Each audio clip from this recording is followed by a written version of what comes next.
our cooper here, working at the brewery, full-time working cooper here in St Austell, so we're very proud to have him working for us.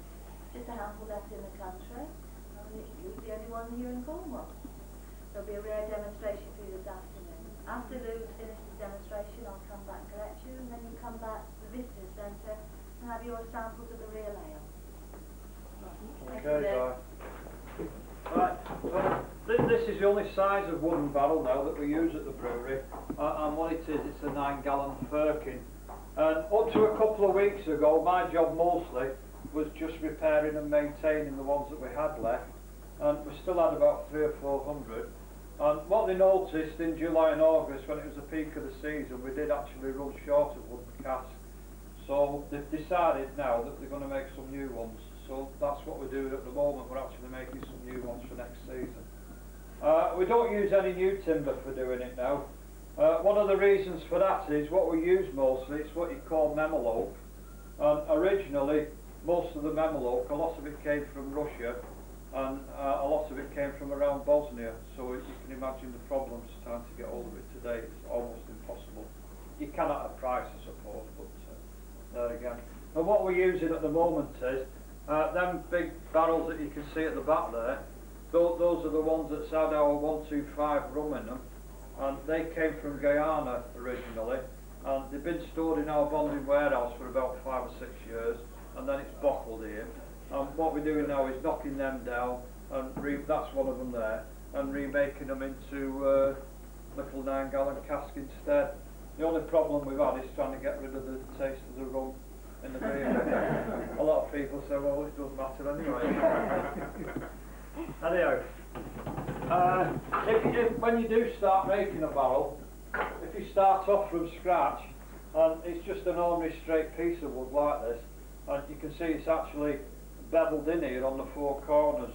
And the amount that you take off on them 4 corners depends on the shape of the barrel that you want. So the more you take off, the more bulbous the barrel's going to be when it's finished. And what we do, we make about 25 or 30 staves like that, and what we do then is to raise them all up inside a hoop. Just give you an idea of how it can be put together. You probably notice these that I'm using here now are slightly bent, but if you can imagine that they're still straight like that one, and then when we've raised it up, I'll show you how we'll bend them.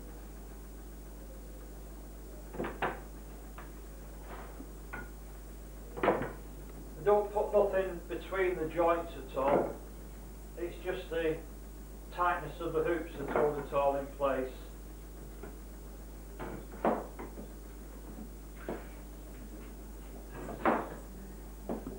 Do you actually make the rings here as well? Yeah, they are ready shaped for us when we come, but we do the riveting on the rivets, you know, we do the riveting. I'll show you that shortly.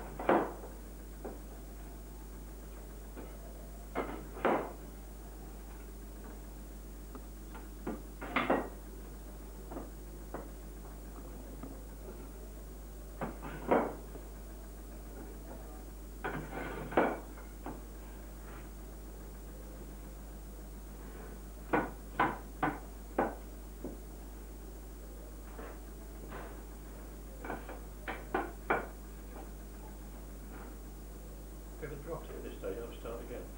Many a time. Usually when there's about 40 or 50 people. Now, normally when you get to this stage now, you'd have about 7 or 8 extra pieces here, and what you would do is just juggle around, you know, with the different widths until you get the right size that you want.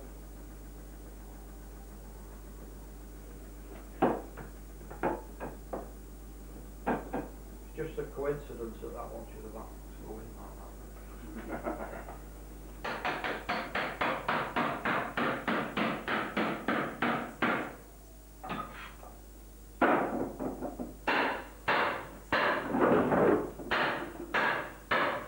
So it just gives you an idea how you put it together. But you can see when you've turned it over now, same as that one there, you've finished up now, and especially if it had been as straight as this as well, how it's all splayed out. And if you was to try and pull that in now as it is, you'd find a lot of these staves, you just break them across the middle here. So what we're going to do with that one in the morning, that's going out into the brewery yard, and it's placed over a steam jet, covered over with an old hop sack, and left to steam for about 2 to 3 hours. And that makes the wood more pliable then. And once it comes off the steamer, we've then got like a wire noose that would fit around the end here, and the noose then is pulled tight, and while it's pulling it in, it's also bending it at the same time, and that allows you then to get this final hoop on the end of it, you see. So now you've got it pulled in, the only thing is, if you left it like that after steaming, you'd find if you took the hoops off again, it'd just spring back and go straight. So what we do then, we've got this what we call a cresset, and what we do is light a fire in here, just using all the old shavings and the noggins and all. Put the fire inside the barrel, and it's allowed to dry out and set. And you just leave that burning inside so you can feel the heat coming through, and you know that it's thoroughly dried out. And once you've done that, what I'd started off as a straight piece, once it comes off the fire, that's how it will finish up, and that's how we get the actual curve in it. Some of the tools that we use, if you have a look at the inside of this one here, you can see we've got a groove that runs all the way around inside, and that's where the top's going to fit in. But before we can put that groove in, what we have to do is to make sure that this end is all nice and level first. So what we do, show you on this one, the first tool we'd use is this one here, which is called an adze. And what you do is hold the barrel on the block here, and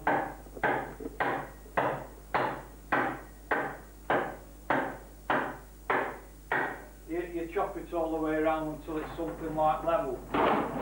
And to make sure it is level, we've then got a plane that will go around corners for you, and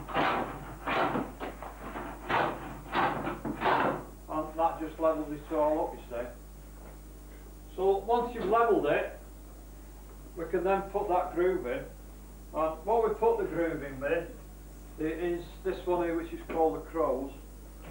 And again, you hold the barrel on the block,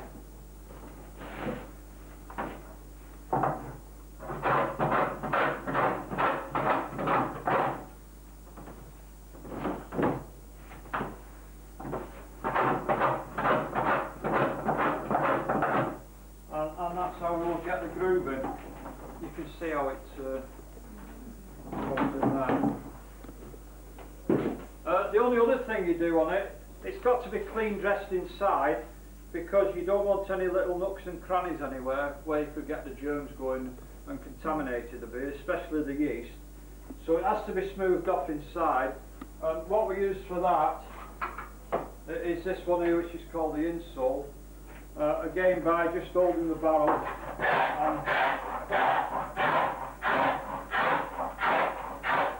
and you just dress it all the way around till it's smoothed off. The only other tool we use, exactly the same type of tool, and this one's for the outside, and this has got the straight edge on, just for finishing them off on the outside. So once you've done all that, you've got the grooving and everything, the only thing left then is to actually make the tops then, or the heads as we call them, that's going to fit in the groove. And they're actually made up 4 or 5 different pieces, held together with a couple of dowels between each piece.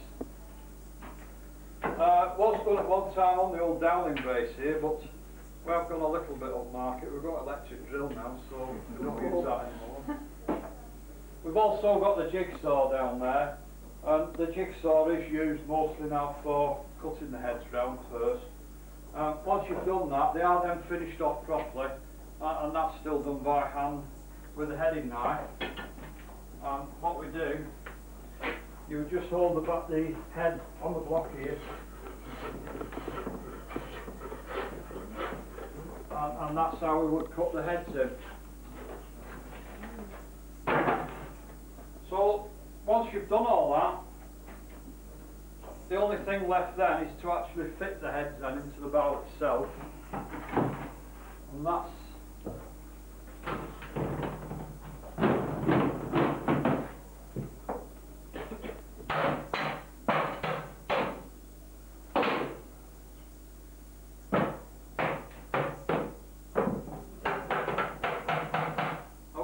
when you put the first one in, what you do, you hold the head up so far, turn the barrel completely over, and then you can then bang it in from the bottom. When you get to the second one, we've got a slightly different problem.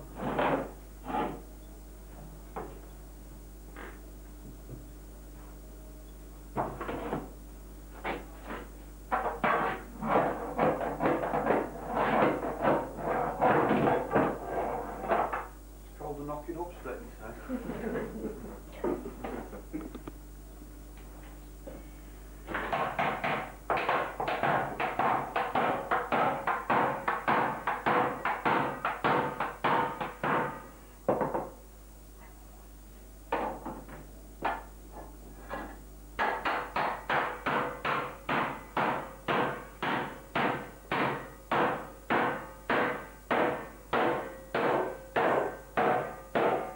And then it will be all tightened up.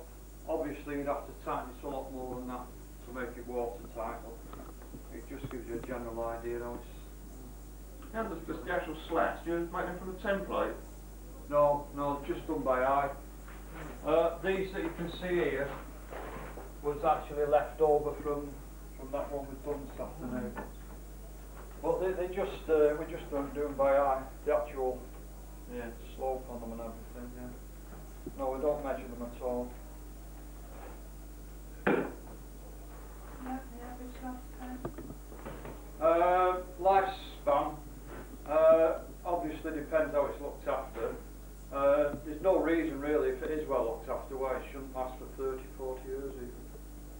I should imagine some of these have been here longer than what I've been born, I should imagine. They've never bought any new ones in the last 20, 30 years that I know of. Are you training anybody up? No, we're not. In fact, the last brewery apprentice in the country, he actually came out of his time in July at Theakston's in Yorkshire. We have been pushing management to try and get me an apprentice. The personnel manager who's next door. But they're a bit wary, the brewery. They're a bit frightened of taking somebody on, a young lad especially, you know, about 16 or 17, and then finding out in about 5 to 10 years that there's no more wooden cask available, there's no job for him, you know. And that's the only, and obviously there'd be nowhere else that would employ Cooper. No, that's right, isn't it? So it is a bit of a dilemma really. The only thing that we could think of is that if they did give me an apprentice, if we have a big carpenter's shop here, and if they taught him the carpentry side, and also the cooking side. Having said that, I'm bloody useless as a carpenter. Can't saw straight for a start. How did you come at this trade? Well, my father worked in a brewery, he worked in a brewery in Manchester. He wasn't a cooper, but he was the boil fireman there. And you know what you are at 15, you don't know what you want to do you? And he said, well, there's a job going in the brewery. Well, there's plenty of jobs then, you could have done anything you wanted by in the 50s. So I said, okay, I'll give it a go. What have you done here? Stop using no, I actually left the trade. It's a funny story actually, I'll tell you how I got the job, shall I? I'd served my time, you see, in a brewery in Manchester in the 50s, and then getting towards the late 60s, by that time a lot of the brewers had started changing over onto the metal barrels. So a lot of coopers could see the writings on the wall and they left the trade altogether, you see, and I was one of them. And then I've been out of the trade about 18, 19 years altogether. And then 1983 I came living down here, went out for a drink one night, total coincidence, bumped into an old cooper I used to work with years ago. And I've only just seen him this week and he'd retired and come living down there, he said. So we sat down and got chatting about different things, and he said, by the way, he said, there's another old mate of ours down here, he said he's got a brewery, he's got a job at a brewery in St Austell. He said, if you ever over that way any time, you'll have to go and have a chat with him, he said.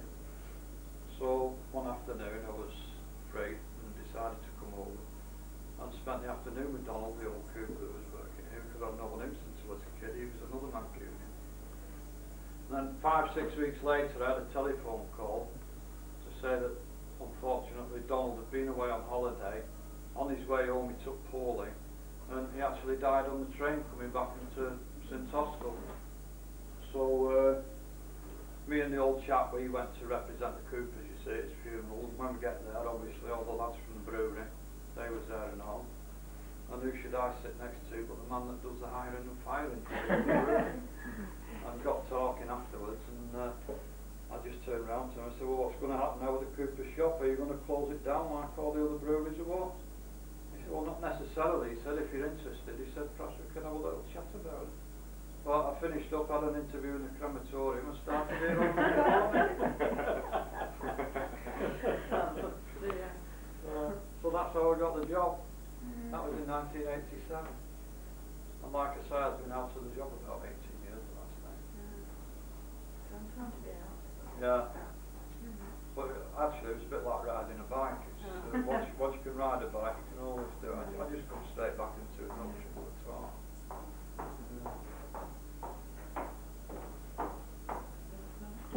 Right. Hello, just in time. Right. I've already finished them. Shall I have a few tales? Have you anybody made any barrels while I've been gone? Yeah. Oh, we made them. Oh, well done, good. Thank you very much, Linda. Lovely. Okay.